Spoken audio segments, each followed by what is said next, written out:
Most small business owners don't struggle because they lack effort. They struggle because they lack clarity. My name is Adam Diaz, and I've spent nearly 2 decades building, selling, and advising small businesses. This platform exists for one reason: to bring clarity to chaos and insight to confusion. Only what moves your business forward. Here, we talk real strategy, real numbers, and real leadership decisions that actually make your business profitable. If you care about margin and not just the hype, this podcast is for you. Welcome to Margin. I'm particularly excited because I have a very special guest today.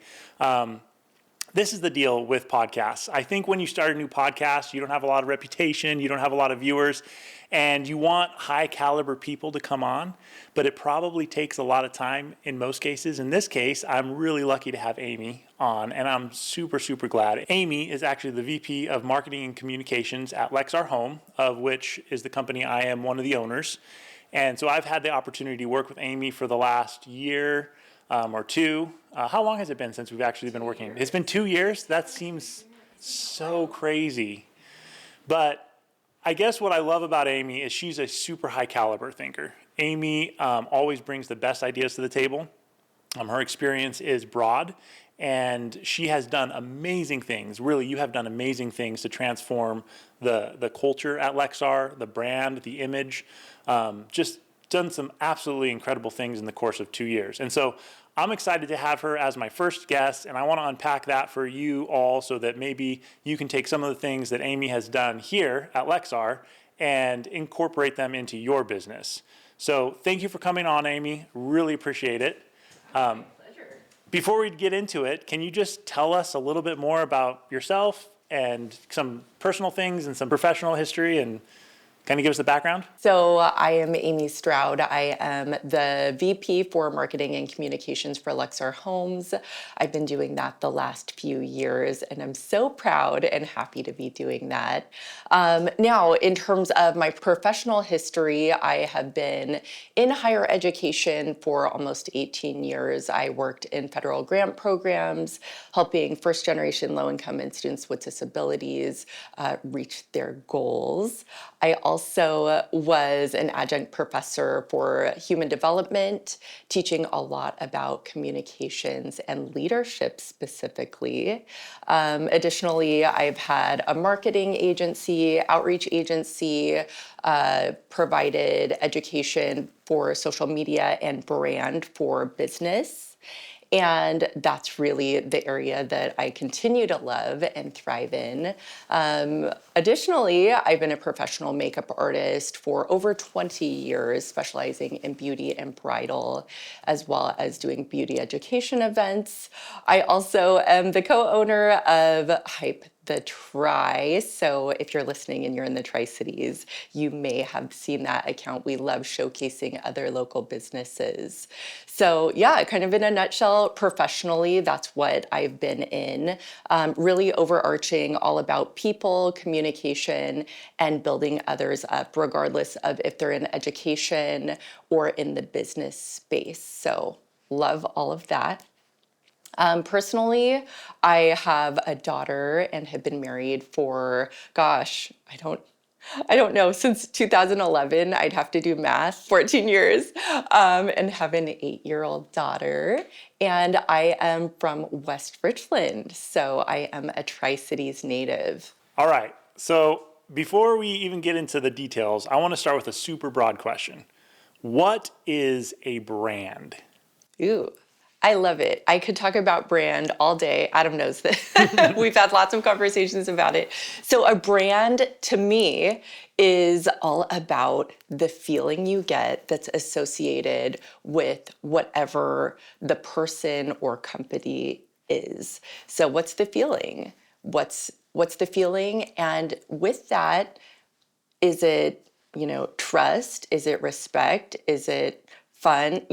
Like what are the associations? Are they positive? And if they're positive, where can you go from there? And so that's where we get into all of the business side. So what's the reputation? What's the feeling you get?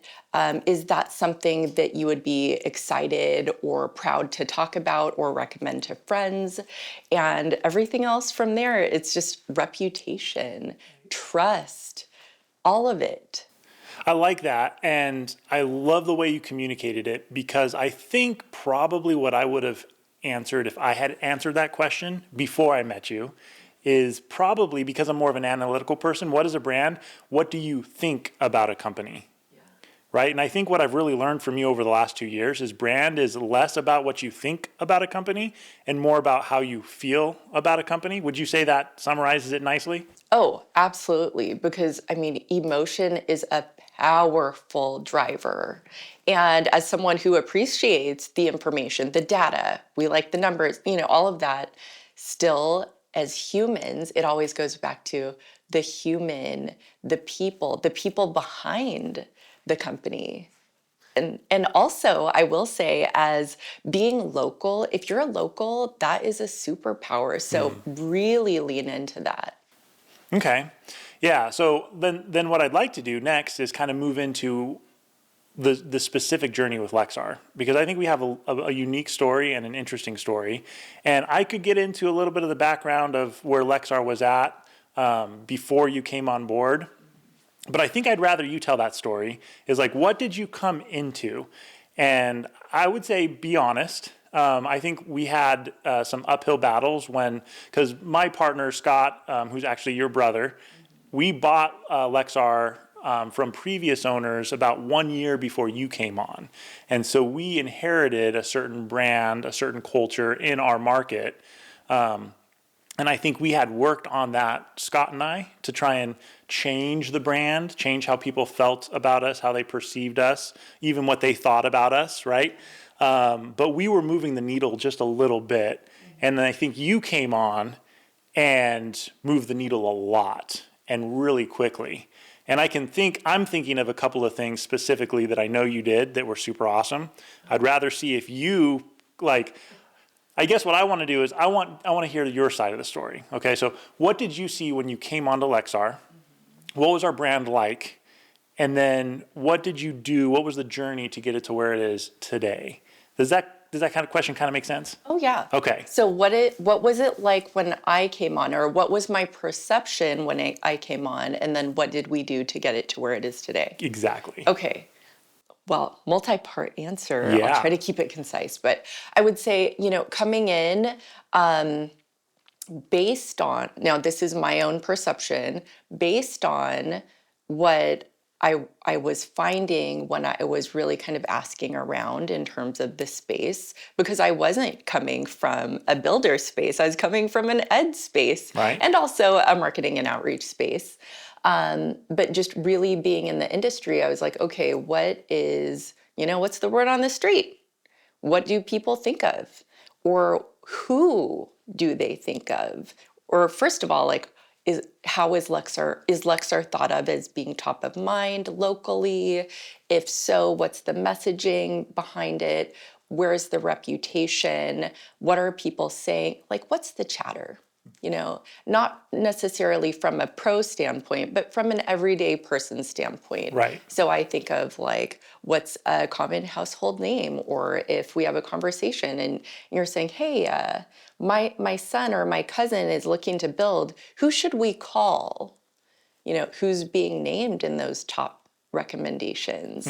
And so I really, what's that saying? Put my ear to the ground. Okay. Yeah, Really, sure. really, I asked around everyone I knew, and a lot of realtors have been just so wonderful and gracious in sharing their expertise and background with the Lexar company in itself. And what I found, and just from conversations I had externally and internally, it sounds like there hadn't been a lot of direct marketing or advertising Right. much previously. Different time, different strategy, and I think that sometimes what has worked in the past, it can continue to grow and evolve into the future. So I really took what I gathered to say, okay, well, what can we add to what's been happening previously? It sounds like we've had a positive reputation, but also the company itself had changed. And it was really important that we start getting that messaging out there. One of which is that we're realtor friendly and, visibility and having people like come see and touch and experience our builds. And we really did that with the Parade of Homes. So, I mean, that's jumping way ahead. But really, first, it's really all about listening to where we're at and what's working and what's no longer serving, and then deciding to incrementally move forward. And, there's a lot to tackle. But working really closely with our corporate marketing, Eric, he is just a rock star. Jeez. And the entire team is just, they're all amazing. Yeah. Really working closely on, there are just so many moving parts, but advertising, the biggest thing that we really put a lot of time into is organic social media, organic socials, because that is truly the strongest word of mouth. And that's a really fun way to get the community involved too. Right. Like I said, being local is a superpower. Well, I think one of our, people love the Lexar Loves Local clips that you do. Oh, good. People love that. People love being on that. People love watching them. I think that really demonstrates like the local feel. Well, I want to pull us back to a certain moment. Yeah. Because, again, when Scott and I took over, we bought the company from owners that lived out of city. The prior owners did not live in the Tri-Cities. And I think that our brand felt very corporate, very mechanical, not very humanized. And you're the opposite of that. And everything you've been saying is the opposite of that. Yeah. Not hyper corporate, local, right? Not mechanical, but very humanized, very personal, very relational. So to me, I think there was one moment pretty early on that was very defining for us in that. And I think it was the headshot day. Oh, yeah. I think the headshot day was like one of the very first like superpower moments that we had that spoke to the community and said, we're not just another corporate machine, but this is these are people you want to be around, and we're going to have fun. And so tell me about like how you came up with that idea, how you envisioned it to impact the company, and then how it turned out. Oh, sure. So I look at things like experiential marketing. So from the outside, I know that it's like, oh, well, that looks fun and it makes sense. But really, everything that we do is with intention. So that's an example of experiential marketing where people are going and meeting us as the people of Lexar. Right. Who are they? Do they have families? Are they kind?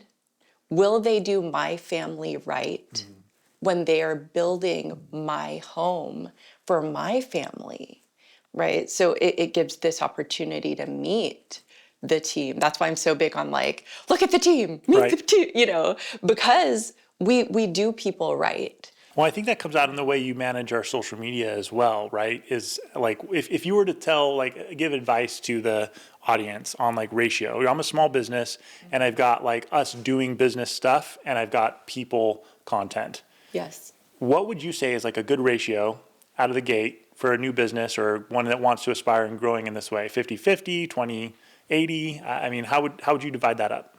It really is going to depend on the business. Okay. It's going to depend, what are you showcasing? Is it a service? Is it a product? Is it a personal brand? Is it family owned? How big is the team? Like there are a lot of moving parts in it. But I would say it's important, regardless of what space you're in, to show the human. Are you scooping ice cream? Because if so, I want to see that someone's hands scooping the ice cream. It's an experience. I want to see smiling faces. Right. I want to see the people that are receiving the ice cream to look joyful because you bet they are. They're getting ice cream. It's more than the ice cream itself. It's the full experience of what people are doing. What does it look like? What are the behind the scenes? What are things that people don't get to see a lot? And so that's an example of why I'll show things like the other day I did it of the amazing concrete guys, right? Doing their thing. I don't know all the words with concrete, but I'm like zooming in on the concrete. That's something that everyday people, we don't get to see, but provide people with an insider look to what's happening behind the scenes. Right. So anyway, I would say that, again, the answer regarding showing humans, it depends on what you're doing, but whatever you're doing, showing them it is important. And that's where you're going to make sure that you are tying in those human components. That's helpful. So I'm almost hearing you say all of it all the time. Like don't even think of it in terms of splitting it up, but just humanize all of your social media as often as possible. I'd say more often than not, but it doesn't need to be the same person. It could be someone, maybe I know that your son's selling these incredible wallets and cards. Even if it's faceless content, having the human holding it and setting it down or picking something up, it's just the human part because it matters. There's something about that feels like, oh, okay. Is it handmade? Right. Who am I talking to? Do they look trustworthy? Can I trust them with my family? So getting back to your question about the headshot day. Yeah. Really, again, experiential marketing, looking at who is running Lexar. How can I create an environment where the public is welcomed into our home, which is literally our model home. So that's really fun. Provide a new experience for people that have never been to Lexar. Right. Get a chance to meet who the heck are these people and do I like them? And more importantly, do I trust them? And, what's the draw? Like, why am I going to go to this? Well, everybody needs a headshot. And if you're a business and you do not have a headshot, if you're a business owner or you have a team that works really closely in your business, make sure you're getting a headshot and update those things. So I needed something that would bring people in actively. That would be fun and engaging for people and not so formal and stuffy, something that's really enjoyable to go to that would benefit everyone. And so that's why I really focused on saying like, stop in, have some fun, get connected with other businesses. Again, we're looking at a local superpower, have your chit-chatting and build your own business and happen to check out again our model home. So it's a win. I call it, it's not just a win-win, it's like a win-win-win-win-win for everyone. Right. And so I think it's fun and approachable, but again, it's the intentionality of it all. Well, for what it's worth, I thought that event was a huge success. And like I said, in my mind, a little bit of a turning point for us. Like that was the kickoff of really changing the way we viewed, I think, brand and marketing and image and the way people viewed us, right, as a company. Yeah. So another thing I think that just you do really, really well, and I'll kind of point it out because I'm not even sure that you would notice it, or maybe you do, but I want you to speak to it either way, is just the culture of treating everybody all the time well, like humans, in a respectable, loving, caring way that's relational, right? Because that is your brand as well. Yes. And I feel like I'm a pretty nice guy most of the time, and I treat people pretty well just because I think that's the right thing to do. But I almost felt like after you came on, I had a little Amy on my shoulder, like reminding me to be friendly. Yeah. To everybody. Yeah. It matters. It makes a difference, right? Because again, I could easily go into the bank and just be thinking about something else, thinking about my next transaction, having a bad day, not wanting to engage. But every interaction with every single person is part of your brand and part of your marketing. And again, it's not like I was ever the type of person that would go in and rage at the person at the teller. Yeah. But also, I might not go out of my way to be friendly. And again, I felt like there was a little bit of a culture shift for us And I think it rippled beyond just me, but just like, how do you treat people all the time? Because that is like, how do people feel about Lexar? And that's representative to everyone all the time. It's always kind of being put out there. So I think that happened around the same time for me as the headshot day. I think we're having these sorts of conversations. And like I said, literally, I think there's like having a little Amy on my shoulder saying like, be friendly. Yeah. Smile. Well, Again, not that not that I think I'm a mean person, but like be nice to people, like treat people right. Like, so talk to me about that. well, yeah, I love that you said, that's what we do. Be nice to people, but not just nice, but really actually care, regardless of who that is. And that goes far. I think just again back to from a human standpoint, we all are going through something, and it is not the norm for people to actually be caring. Isn't that interesting? It's not, In this world, and that makes me sad. And it's like, who do we care about? I could confidently say, maybe it's your inner circle of people, maybe it's your family or your closest friends, those people you would do anything for. And I like to just carry that into my life. Like, well, of course I care for you. Of course I care for you. Of course I care for you. Because I do.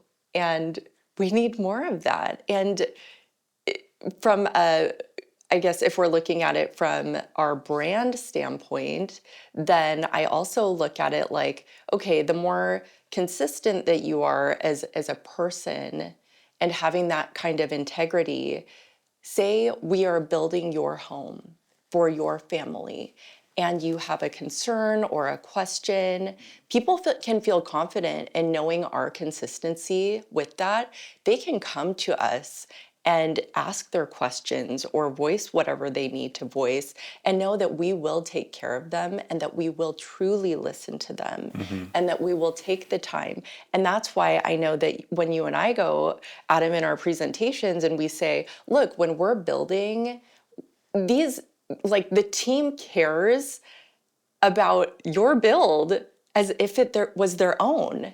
And I love saying that and sharing about that in our presentations, because I'll tell you what, that's not just a presentation, that's the true story. Right. That's not just our presentation, that is the story. So when we're in the construction meetings, we're in there with everyone and they're saying, no, that needs to be moved over a half inch. Well, if that were my home, like I'd change it. And then they're like, yeah, let's change it. It's just those things that,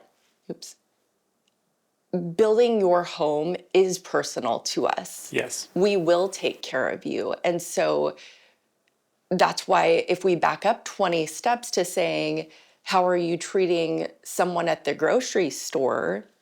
That's exactly how I'm going to treat someone I love and care for. And that's exactly how I'm going to treat someone I'm building a home for. Right. It's consistency across the board. The key is you have to mean it. And I know that our team does. Right. And that's really what do. I love about it. I've said that a lot of times. Your brother, my business partner, Scott, who is more on the actually in the construction side of the business. I tell people, and this is true, I don't just say this, that he builds every house as if he's building his own house. Yeah. And I actually got to see Scott build his own house. And I got to see how he treated it. I got to see how he interacted with people and doing things when it was his baby, right? His house. Yeah. But there wasn't a difference. Yeah. That's just so how cool. he builds every house, right? Yeah. And I think that's kind of what you're saying on another, like the other level. It is, because the care is there and the positive obsession is there too. Sure. Like Scott took me into one of our, a much smaller build, and he's like, Amy, look at this. If you're watching this, Scott, I can just see him being like, ah. So he's like, Amy, look at this. He's like, look at this house. This house is a smaller home, but we built it just like we build all of our big homes, big fancy homes. Like the quality is here. And that's something that I love about our construction team and our team as a whole is everyone has that obsession Yes. It's a positive obsession. Everyone has that passion and that love and that expertise, and that carries through the entire team. Yes. Where I want to end this is kind of almost rapid fire advice. Okay. I like a rapid fire. What should a small business owner do if they feel like their brand is just kind of sucky, just not really where they want it to be? What would be the first thing you'd recommend that they should do to change and upgrade their brand? I would say they need to evaluate what's working and what's not working, and what is their current brand, and do they have one? So you can't get to where you want to go if you don't know where you currently sit. Okay. And your own perception may be different than the public. So really get out there. I say, talk to people, lots of people. That's so good, because I think we know a lot about ourselves. Yes. And we think that everybody else thinks about us what we think about ourselves. Yeah, but you don't really know until you ask. But that's actually exactly what you said at the beginning of the podcast. You said the first thing you did when you came in is, I think you said you put your ear to the ground, right? You figured out, what are people saying about Lexar? Mm-hmm. And that's a really good first step. It was great for us.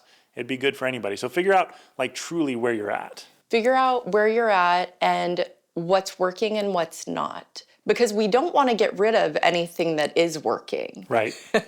So first, temperature check it. That's what I would say.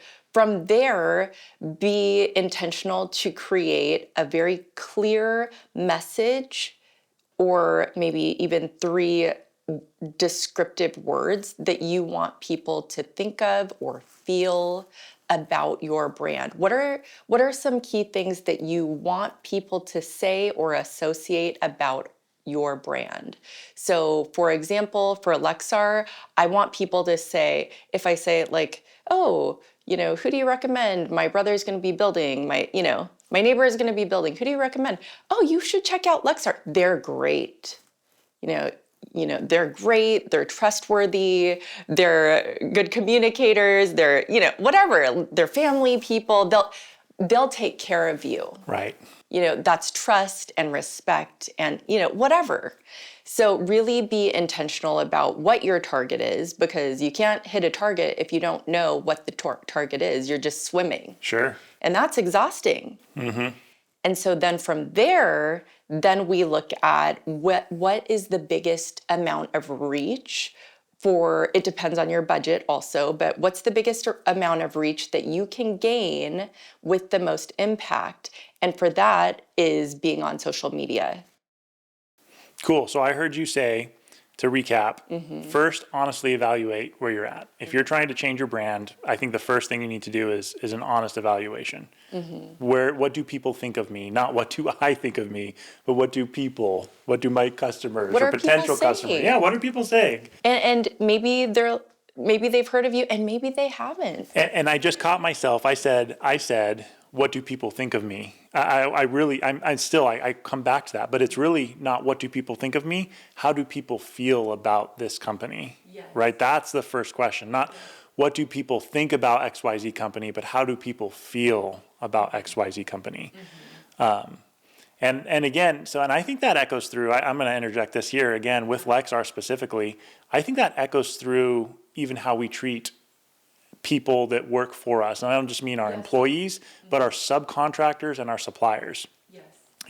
As a home builder, we have hundreds of subcontractors and suppliers. And that echoes through a community extremely loudly because people talk and we treat people really well. So how people think about Lexar, how people feel about Lexar has to, at least to some extent, be an echo of how we treat our subcontractors and suppliers, right? And so that changes how they feel about us. So that first honest assessment, and then I think the second thing you said was, okay, what do you want people to think about you or feel about you? And then third, get on that social media because it's the cheapest way to get the broadest reach that feels the most humanized. Is that? So, yeah, I mean, it's not only the most cost effective, but even if there were cost, it doesn't even matter. That is, just like you said, it's the broadest and then it's the most impactful because we think about the power of word of mouth. This is that only it's amplified. And you can amplify it just by even, now granted, creating content there's so much strategy and intention and creation and editing, there's a lot. But also, I just tell people, we go to a lot of community event groups or networking groups, and maybe there are 30 people, 60 people, sometimes there's more or less, whatever, and looking at amplifying, okay, we're in a room with, say, 50 people. Well, in that hour and a half you spent, you could make so much content to reach thousands of people. Even if your account is very small to begin with, maybe you were able to reach 300 people. Right. That's still It's a lot of more people. than, than Sure. otherwise. And so really looking at how can you use your tools and how can you truly build trust in the community. Right. So that is absolutely the way to do it, because a lot of people are like, I'm working in my business, I'm not available to get out there. What else can I be doing? And that's when we look at really leaning so hard into your organic social media. That makes a lot of sense. Well, thank you so much, Amy, for coming on. And can you just do the shout out at the end that says if people want to follow you or get in contact with you, or just how can people get more Amy if they want more Amy? For this part, if you're looking to learn more about Lexar Homes, follow us on Instagram at Lexar Homes of Tri-Cities, or on Facebook, Lexar Homes of Tri-Cities. I'm Amy Stroud. You can reach me on Instagram at amywithlemon or amyrenee.co. Thanks for checking out this podcast. I really appreciate it. If you enjoyed this content, please like, comment, subscribe. As you've heard from everybody on the internet, it really helps us out as content creators. We do have a live event coming up January 29th. I'd love for you to check it out. It's going to be in Kennewick, Washington at the HBA office, 2:30 to 3:30, January 29th, and it's going to be about small business finance. This is not theoretical, it's practical. You're going to walk away with great tips and understanding of what you should be looking at as a small business owner regarding your finances, because I can tell you the majority of small business owners I work with are looking at the complete wrong things when it comes to small business finance. I'd love to see you there.